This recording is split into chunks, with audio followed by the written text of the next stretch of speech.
Have you ever wanted to guest on a podcast like this one that you're listening to right now? Well, you can. You can definitely do this by visiting a website called Podmatch, where you can sign up and be available for all different types of podcasts that you can guest on. Or you can even search for a podcast and say, I want to guest on your podcast. I think we'd be a good match. So if you want to do this, you can go to our unique link, which is joinpodmatch.com/reality, and you can sign up and do exactly that. And you can find us and you can guest on our podcast. So again, that unique link is www.joinpodmatch.com. That's joinpodmatch.com/reality, REALITEA, and you can be a guest on our podcast.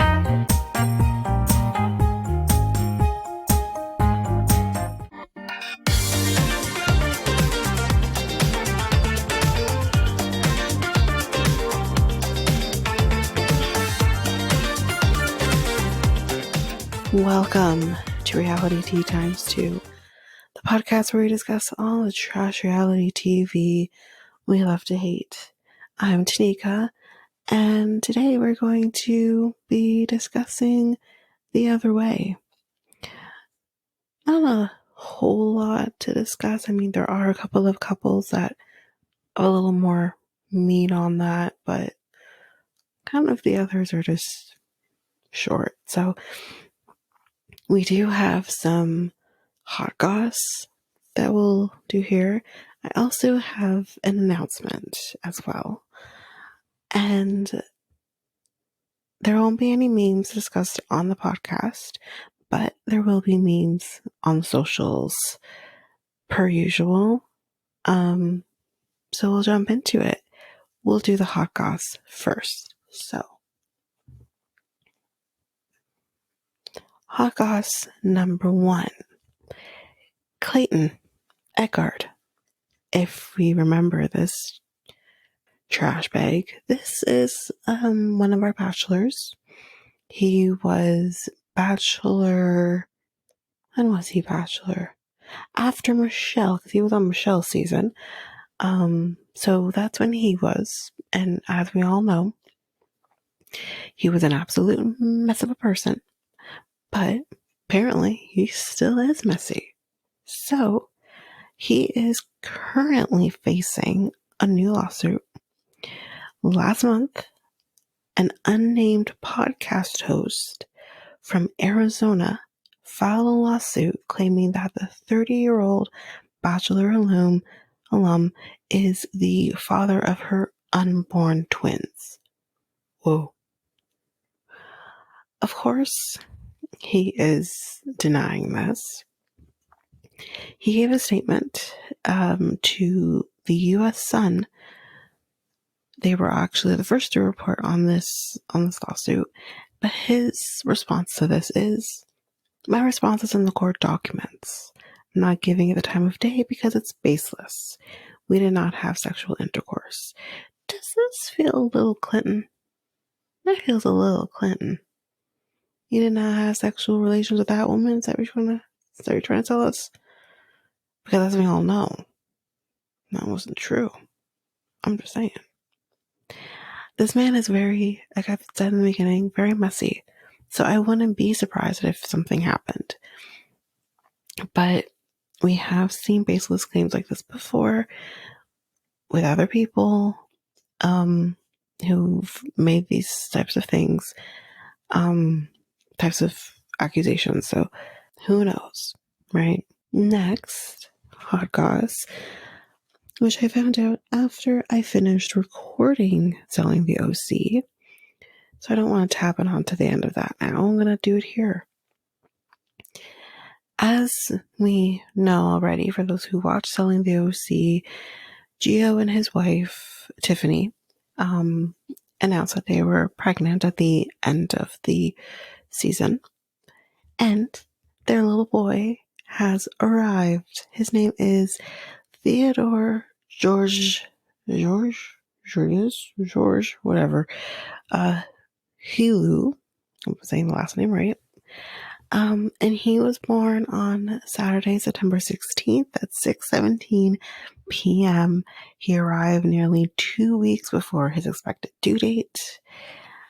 They're going to be calling him Teddy, instead of calling him Theodore. But he was 6 pounds when he was born.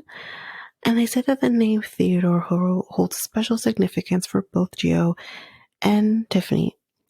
And it was chosen because in Greek, it means gift of God, since he was their gift after 2 years of trying for a baby. Wow. There is a picture of the family, and there's also another picture a little closer with their son. We get a little closer up with the son. I'll post both of these on the social media. They look beautiful. They look like a beautiful couple. My girl doesn't look like she just went through natural labor. She looks fantastic. So let's just go a little deeper here and see what happened. And because again, she had her labor started 2 weeks earlier, which, it's fine, obviously, but you still plan your life around the due date, I guess. And apparently they had purchased movie tickets for the day that she went into labor. They were planning to see The Equalizer 3, and she basically said, it's gonna have to wait. So, yeah. Let's just say also that Gio did not, well, I'll say what he said. I'll quote what he said. He says, the drive could not have been 1 minute longer because her labor screams were just noises that he had never heard in his life. Yeah, because it's painful. And he said, I abided by 0 traffic laws in getting her to that hospital. Stop signs were invisible.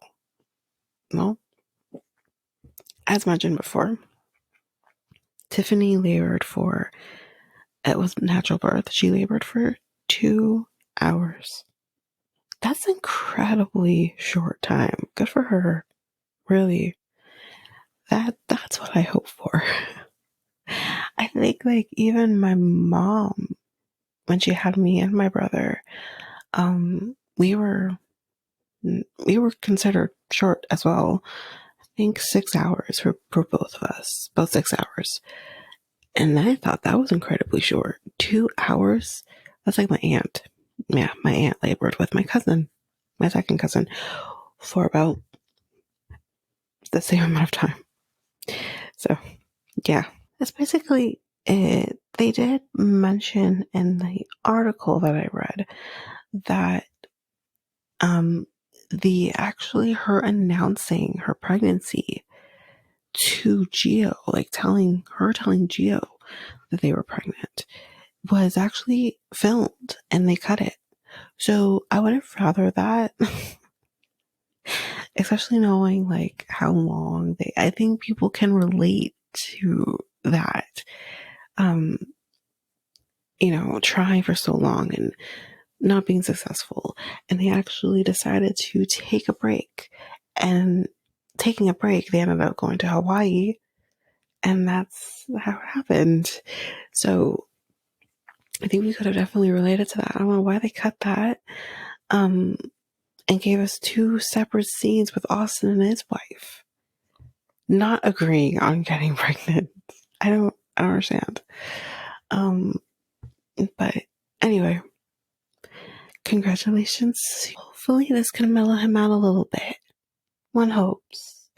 But anyway, that's it for the hot goss. We do have some more, but I'm going to be saving one for the last resort episode, and then I'm going to be saving the other, which is more of a cute little hot goss. It's not really hot goss, but just a cute little thing that I'll be saving for the Love is Blind episodes. And again, with the Love is Blind episodes, we'll try to get them out as quickly as possible. But again, We're doing a lot of shows. Which brings me to my announcement. Maybe I'm crazy. I don't know. But I absolutely love Below Deck very much. And I even love Below Deck Med even more because Sandy is just a hoot. Take that as you may. So, with this season that's coming, where we have a lot of familiar faces, we have Toomey coming back as Chief Stew. We have Natalia back. We have Kyle back. And oh boy, the messiness of those two alone, with poor Toomey having to take that on. And people are getting fired. I don't know who, but someone's getting fired. I am planning to cover this show. So the show starts on the 25th. Yeah, so it starts on the 25th. So it's next Monday. With all the different shows that are coming on with into this week, we have all brand new shows coming. Below Deck might be one that gets pushed a little bit. And I think with Below Deck, I'm planning to do it in such a way where I'm going to be just highlighting my favorite moments of the show. I don't want to do a full recap on the show. I want to just talk about the little things that are happening with the show. Now, I don't know if I will do the same with the OG Below Deck. Lee's gone, so I don't know how I feel about that. I'm still upset that Lee's is gone. But I don't know if I'll cover the OG season when that comes back, which most likely will be next. We'll see how I am with Sailing Yacht when that comes back, and I'll see how I am with Australia as well when that comes back. But right now, we're going to do Med, and it's not, again, going to be a full recap. It's just going to be a discussion. It's just going to be a quick discussion, talking about it. We're not going to do, with the Below Deck episode, there's not going to be any hot goss. There's not going to be any announcements, discussions top of the episode. There isn't going to be any ads in between. Nothing like that. It's just going to be a quick episode, like a bonus. We'll call it. It's going to be a bonus episode. And yeah, that's basically it. That's it for the announcements. We'll try to get them to you as quickly as possible, but it may be end of the week into the weekend where we can talk about that, can refresh you for the next week's episode, and we'll do it like that. If I feel like there's nothing I want to discuss in an episode, I will announce that on another episode saying there's nothing on Below Deck that I think needs to be talked about this week, so we're not going to talk about it, but I'll give you that heads up, and I'll also post that on social media. But that's basically it for that. Still working on the potential for Love is Blind, as mentioned in the UK episode. Still working on that. I know the shows have some started airing, but once I know anything, I'll let you know. But maybe there'll be nothing. We'll see. But I'm working on it. But let's get into the reason that we are here. 90 Day the Other Way, Season 5, Episode 11, Breaking Bed. These episodes are so dumb. These episode titles, I should say, are so dumb. But anyway, let's go into Sarper and Shekinah, the reason for the title. So he sees Sarper's going to the airport. And of course he has to just start talking about his Playboy lifestyle, and he's had so many women, and now I'm settling down with one woman. Whatever.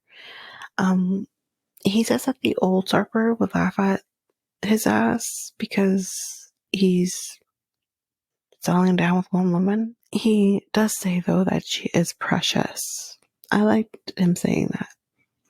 But then he had to fuck it up and say, the outside, it's a sex bomb, he says.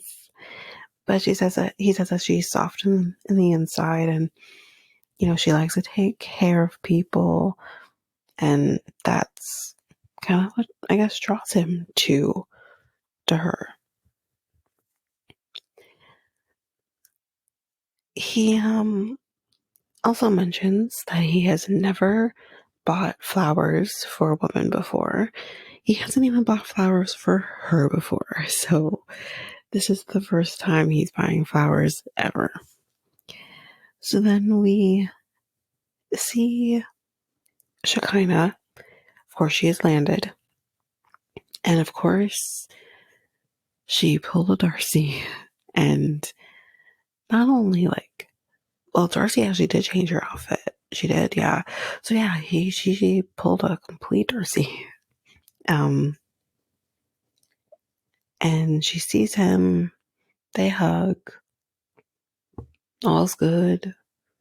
They get to the car and they're driving, and she mentions that, because they've had a more long distance relationship over the phone, they haven't had a chance to really talk about real issues. And now that she's there, she's kind of hoping that they'll be able to have these kinds of conversations now.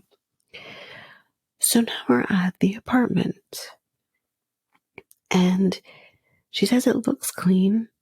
Wait for it. But she says, it really is a bachelor pad. She says she wants to make some changes, potentially. He doesn't seem too keen about that, but again, if this has been his space, he's lived alone for how long? I get, it could be an adjustment for him. And she does say, when she has been there before, she's focused on him, him, and she hasn't really taken in around, the surroundings around her. So she's not 100% pleased with the place.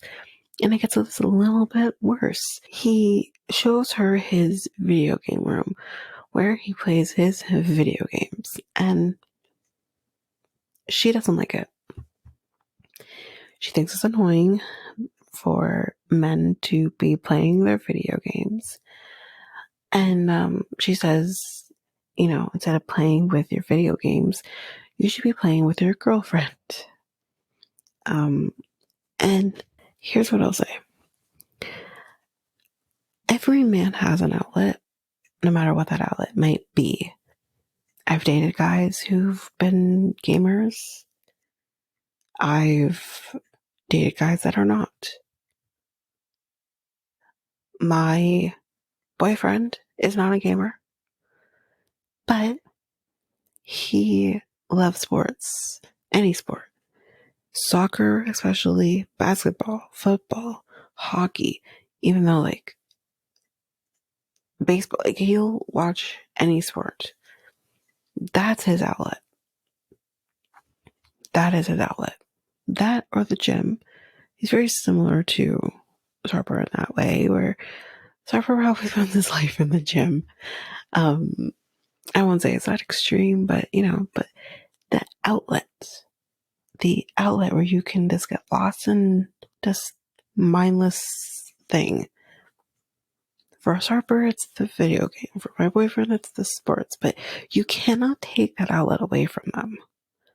You can create boundaries, but you can't take that outlet away from them. And just because he's playing his video games doesn't mean he's not going to play with you. This man's a sex addict, clearly. I don't know if I go that far, but he clearly is a guy who likes to fuck. So what's the problem? You can do your thing, and he can do his thing.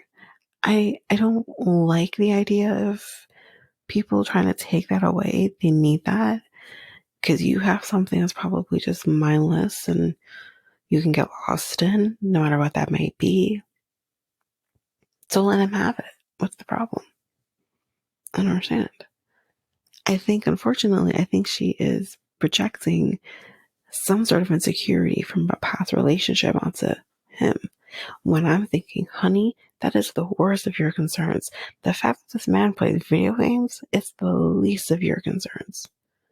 How about the fact that this man's dick is not falling off and probably should be? We'll talk about that. Anyway, let's continue. What I also noticed around his video game console and TV and stuff, the dust. Does this man clean? Ew. Disgusting. And that's the thing, electronic devices give off more dust. So, clean. Anyway, so then he says, listen, I'm tired. You're tired. Let's go to sleep. Sleep. I'm not gonna sleep. Anyway.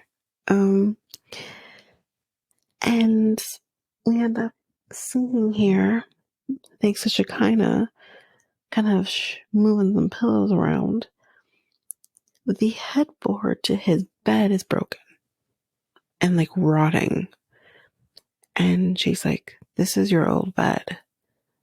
So she apparently asked him, her one requirement was to change the bed.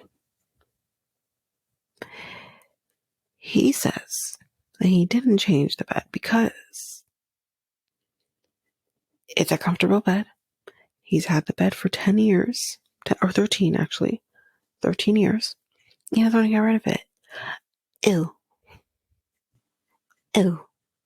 Listen, I understand a comfortable bed or whatnot, but I eventually got a new mattress. My mattress was a lot older than that though, because I actually got the mattress when the mattress was fairly new from my grandparents that was in their spare bedroom when we moved to the house we're in now. And that was a long time ago. And I eventually did get a new bed. I got a new bed, technically bought myself a new bed for my birthday last year. Yeah, last year. So I have a fresh new bed. Only one other body's been in my bed. Only one. Now, prior to that, the old mattress, not 2,500 people, but enough. And it felt good to have a new bed. And my bed is very comfortable. My new mattress is very comfortable. My old one was also very comfortable.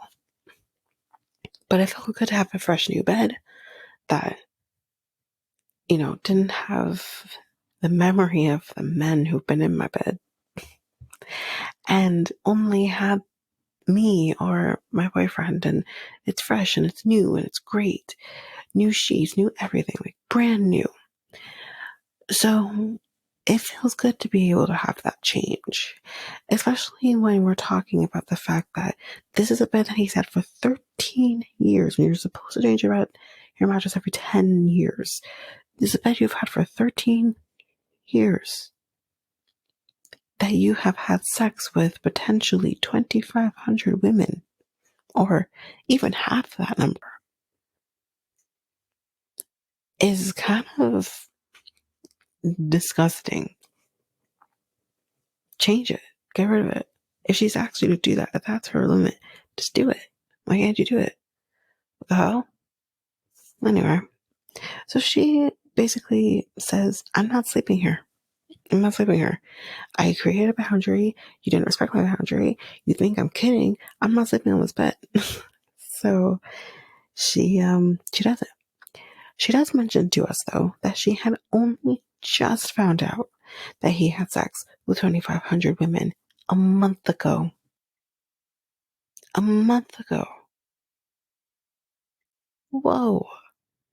I mean, wow. Like, wow. I still feel like I would have been like, oof, that's a lot. And you can tell in the way she's talking about it, it's too much for her. Yet she flew herself to Turkey to live, apparently. Which I'm starting to wonder, is she really moving to Turkey? Because I don't know if she actually is. I have this feeling. But anyway, she's gonna go sleep on the couch. He, I guess, thinks she's joking, but she's not. And he does get into the couch with her, and he will be also sleeping on the couch. The couch is not going to be slept on. But anyway, that's it for Shekinah and Sarper. Next, we're going to go to TJ and Kim. Now, there's a lot with this couple. There's a lot with them. So we're going to be having dinner with TJ, Kim, her mom, her stepmom, Lisa, and her father. I don't remember ever catching his name, but anyway. He's going to be meeting the fam. TJ gets there and he first says her parents are so cute. And they smile at him, and he likes people who smile, so yeah. He wants this dinner to go well. Spoiler alert, it won't. Her dad then says to TJ, so Kim told us about what's been going on with Yash, and we want to talk about it.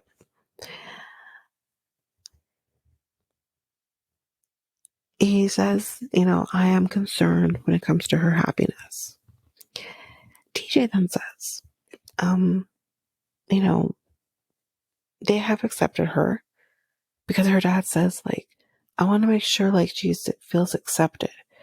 DJ says they've accepted her. It's not a matter of acceptance. It's unfortunate, though, that there's these issues going on. We just have to kind of get back to ground zero, I guess. I don't know.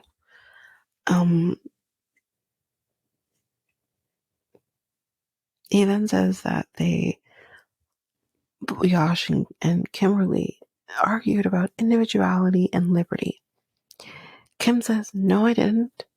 I never said anything about individuality and liberty.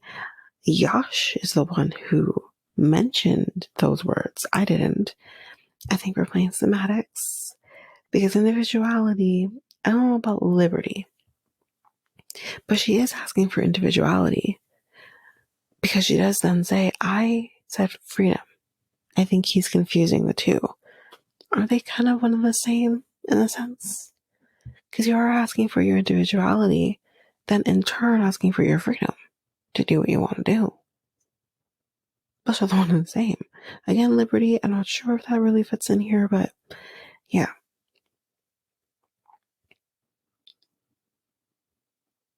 She basically says, I just don't want to feel constricted. And he says that you didn't have any issues with Yash in the year when you were here before. I don't know if that's fully the truth, unless what TJ is saying here is true, and what Kimberly told us earlier is not true. But Kimberly said that her and Yash hadn't always really, they were not getting along, but they weren't, buddy-buddy either. They were cordial with each other, was the kind of terminology she was using before. So I'm confused by this. But she says, I had no intention of moving in with your family then, though. So she's basically saying, what she's saying here, maybe worded a little differently than maybe what I would have said, is she wasn't in the headspace of, I have to move in with these people. She was in a headspace of just getting to know them and having them accept her, growing her relationship with TJ. That's where her headspace was in. Now, her headspace is in, I'm getting married and I have to move in with these people. That's where her headspace is at now. But the way she worded it, it kind of came across as, I had no intention of ever doing this. I'm only doing this because you want me to. kind of situation. And he took it that way. And he says, you knew when we got engaged that you would be moving in with my family. And I understand that it's custom, but it's not what I wanted. Okay, here's what I'm going to say. Kimberly, if you already told him this, that this is not what you wanted, okay? But you've still agreed to do it. What you wanted no longer matters. You've made your decision. You can keep saying, I don't want to, I don't want to, I don't want to, but you've made your decision. You're doing it. And if you really don't want to, then you don't have to. But then that also means that you probably will not marry him. Because yes, this is custom. This is customary in India. I wouldn't want to do it. I need my privacy, but you know, she's agreed to do it. So I don't know why she has to keep mentioning it's not what I wanted.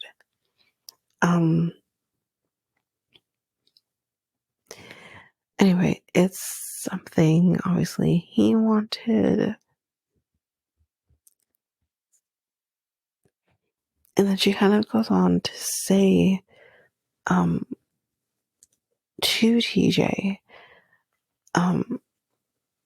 is it only about what you want in this relationship? And he says, you want a lot of things too. And then asks, like, do you want to marry me? She said, that's not what I'm asking you. So they're getting into this back and forth now. He says, don't start. I took your side with everything with Yash. And that she must be respectable of the person that's in front of her and not fight with him. Here she's talking about her parents. He's saying you should be respectful of the fact that your parents are here in front of us right now. You shouldn't be fighting with me. I do agree with him, though. There are certain things that can be discussed among the two of you. It doesn't need to be discussed in front of the parents. Now, I do understand that where they're at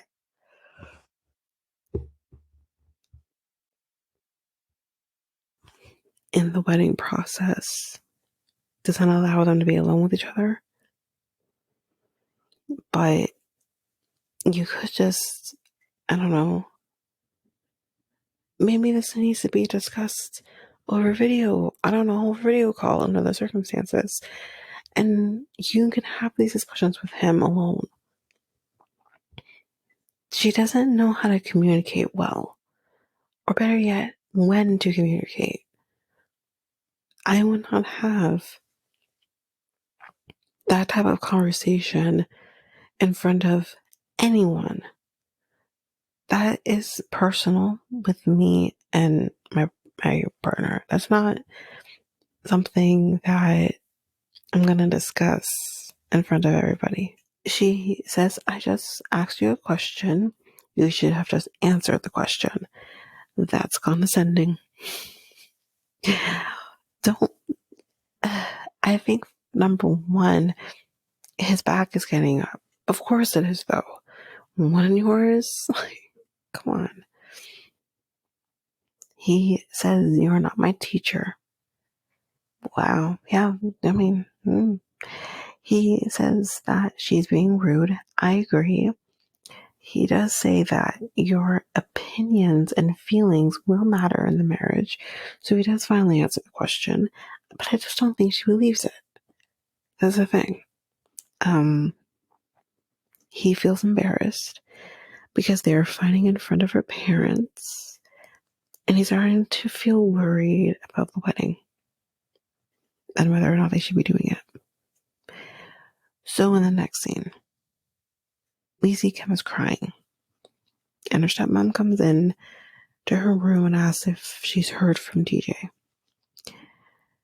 We find out that when she got back to the hotel, she fired off lots of texts to TJ, clearly upset about what happened at the dinner. And because of the text messages, they got into an argument. So the first text we see, which was from Kim, and you know me, I wrote them down. It says this: I feel like you made me be a liar and disregarded me as a participant in the conversation because you wanted to impress my parents.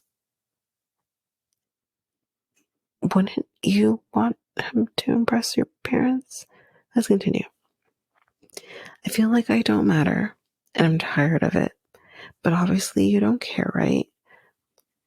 Then TJ texts, now I'm tired. Just wait for in the morning, basically. She responds, yeah, just wait, just wait, just wait. That's what she says. He then apparently sends a long message, we will see that in a second, to her saying that he can't do this anymore and he needs to cut off his existence in her life.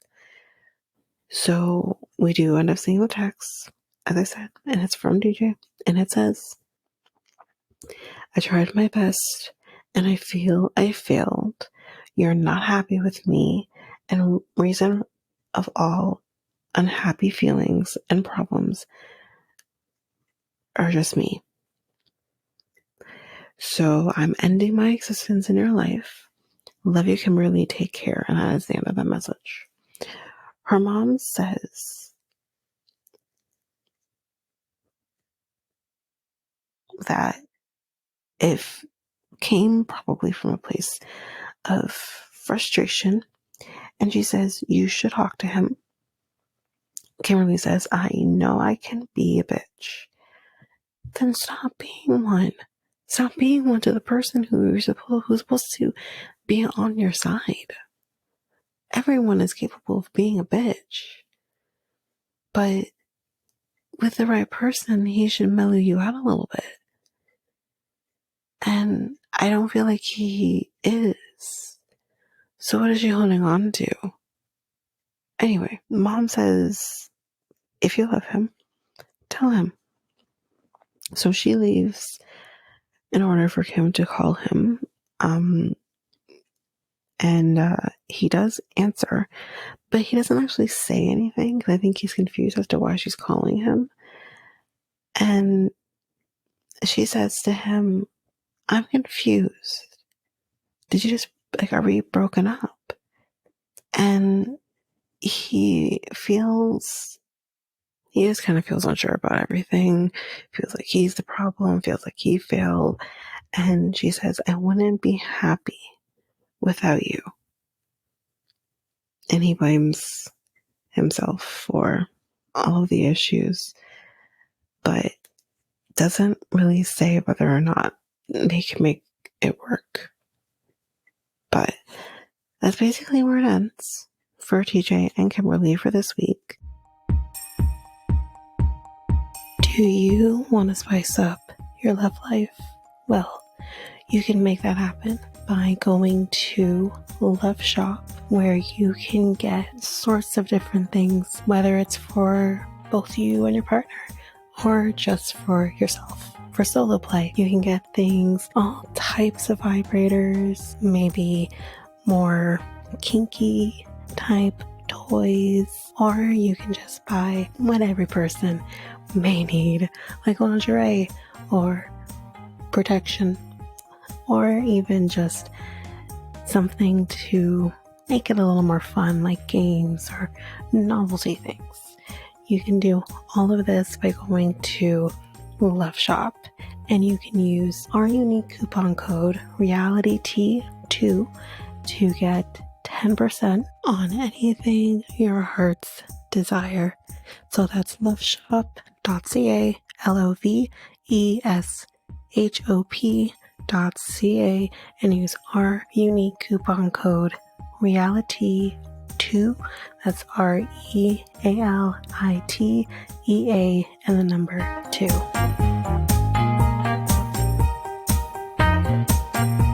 Everything else that we have this week is pretty short and limited, so we're gonna get through it. So Wayne and Holly So mom asks, where are we going? Because they're in the car. Wayne has a surprise for them.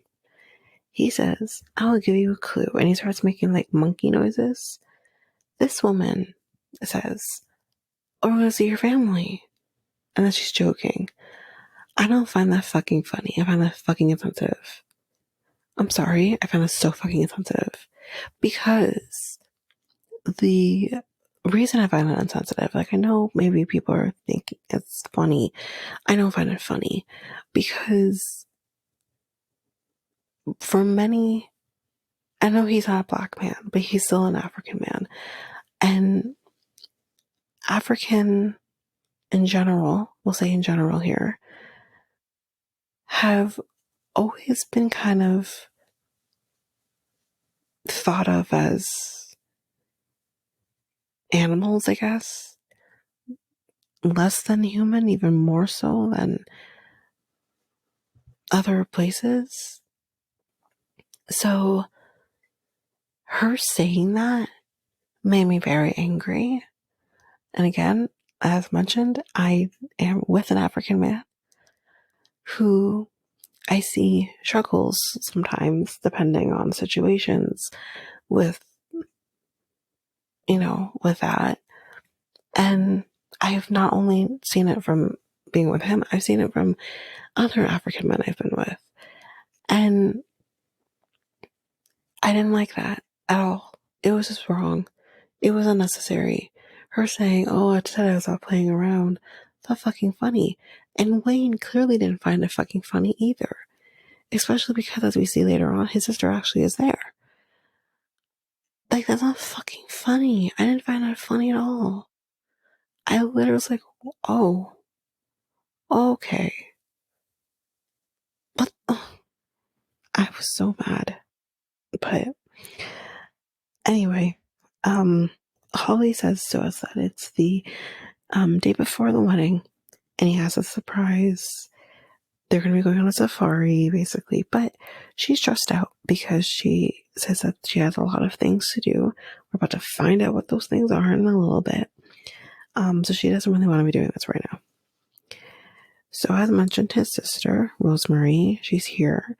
And Holly kind of says, like, it's kind of her only friend in South Africa, so she's happy to see her. Mom says, like, I don't know why, but to everybody. So like, I don't know why, but he doesn't want me to stay there on the wedding night. And he says, I wonder why.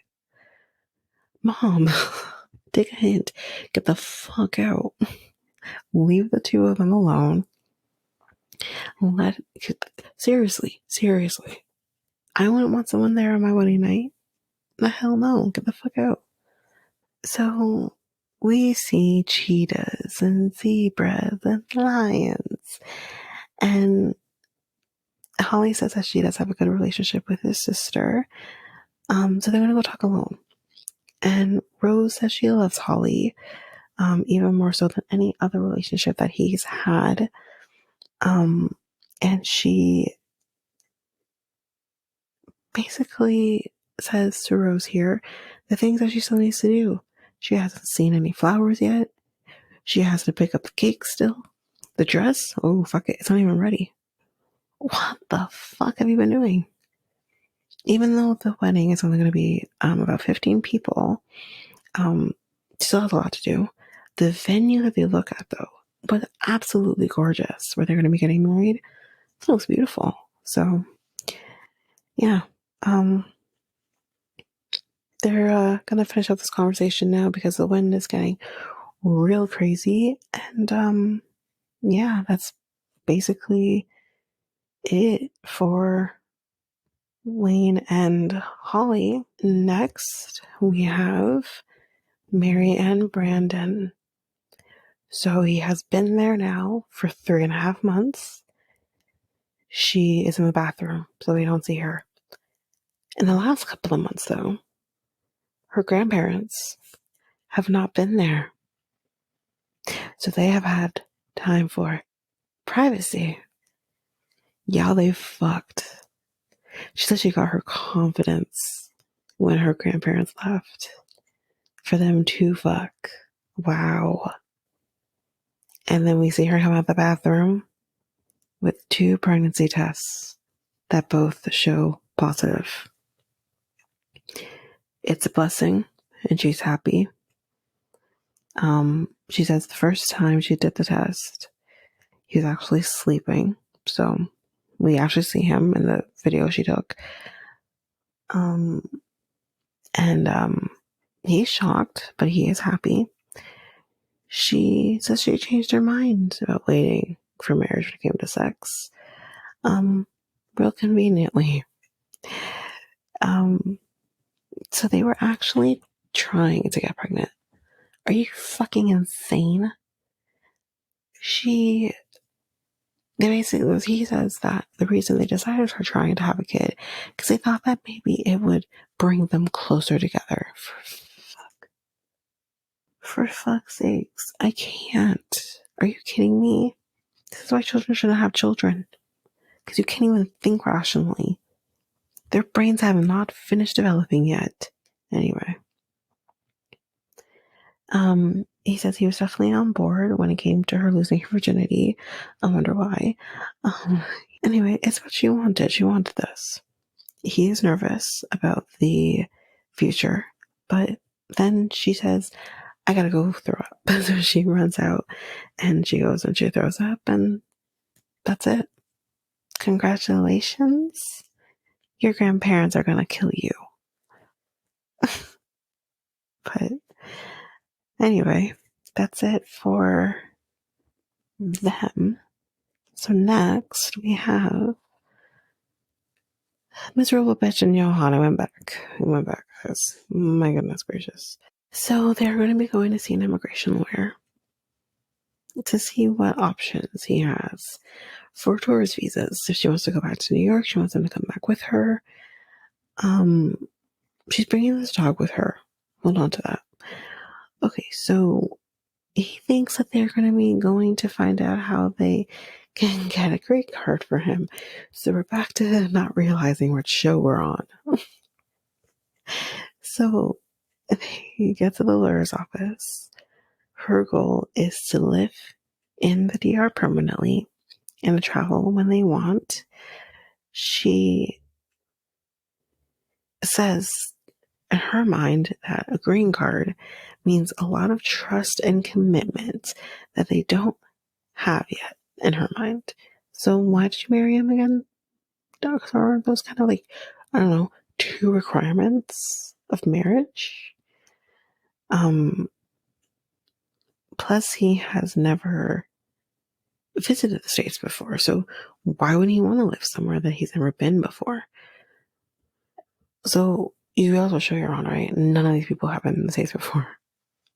And yet, the fuck? I don't understand her logic. Anyway. So we're at the office. The dog peed on her. That was fucking hilarious. But she took it like a trooper. She said that she had been peed on before by her son and drunk men.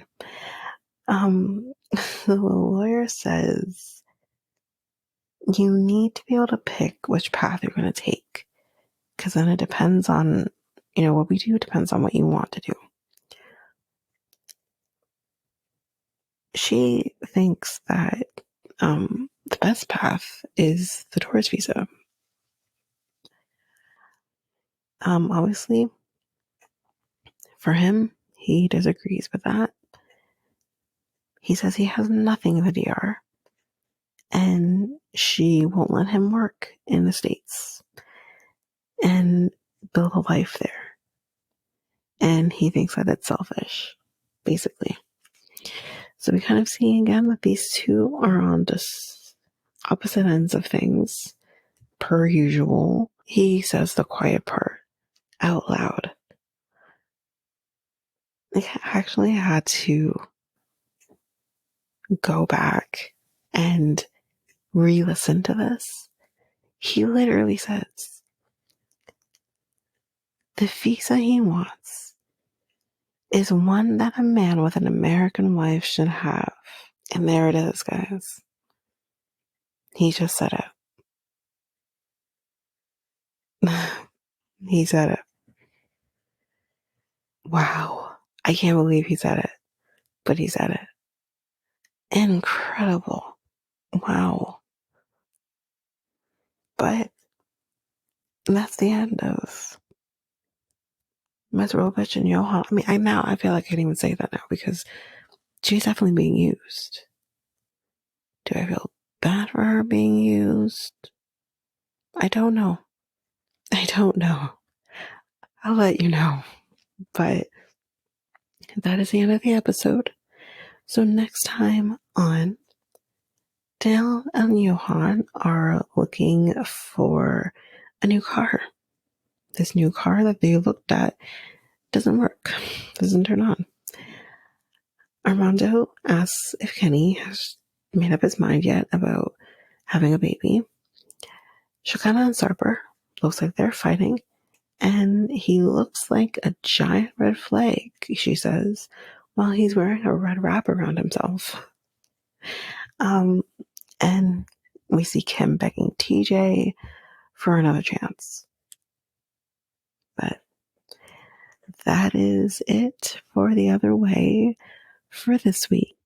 So if you like what you heard, please share Reality Tea ×2 with everyone in your life. Please spread the word. We would love to be able to grow this podcast by just spreading it around to everybody.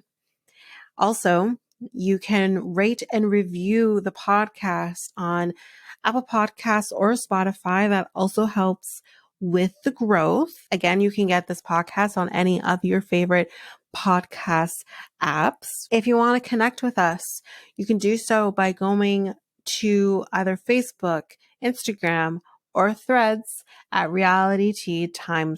You can also email us at realitytea2@hotmail.com. If you are an avid YouTube user, you can listen to this podcast on YouTube by going to Reality Tea ×2.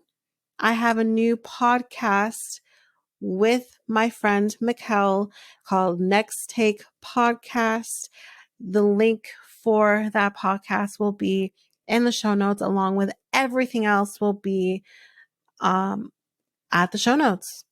Well, that's it for now, guys. Thanks. Bye.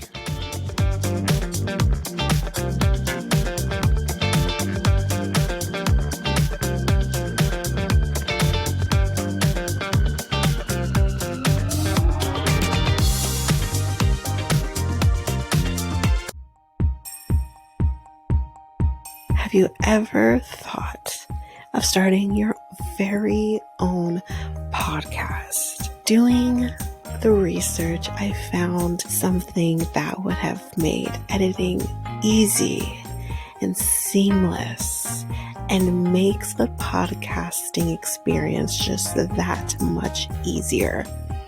And I am talking about Ludo. This is a podcast software that I use for our editing of our episodes. It is amazing. It is easy.